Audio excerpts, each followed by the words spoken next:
బంధుమిత్రులందరికీ నమస్తే. ఏదైతే ఇది తూప్రాన్ మున్సిపాలిటీ మెదక్ జిల్లా తెలంగాణ చూడొచ్చు మీరు.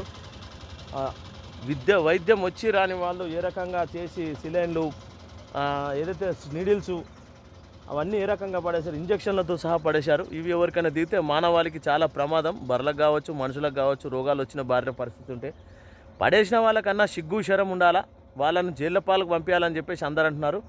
ఎవరైతే ఈ రకంగా పడేసిన వాళ్ళని కటకరాల పాలు చేయాలని చెప్పేసి కోరుకుంటున్నారు. మరి మీరేమంటారో అధికారుల దృష్టికి తీసుకెళ్తాం. త్వరలోనే ఇది పూర్తి చేపిస్తాం, దీన్ని తీసేపిచ్చేసేస్తాం. కేశవ వెల్ఫేర్ అసోసియేషన్ తరఫున ఇలాంటి వ్యర్థ జలాలు కానీ బయోగ్రేడ్ ఏదైతే ఇట్లాంటి మానవాళికి ముప్పు వచ్చే దాని గురించి చర్యలు తీసుకోవాలి ఎవరైనా కానీ. ఇది అందరి బాధ్యత, ఒక్కని బాధ్యత కాదు. ఇలాంటి ఘటనలు జరిగితే మీరు చట్టరీత్యా చర్యలు తీసుకోవాలని చెప్పేసి అధికారులకు ఫిర్యాదు చేయడం జరుగుతుంది.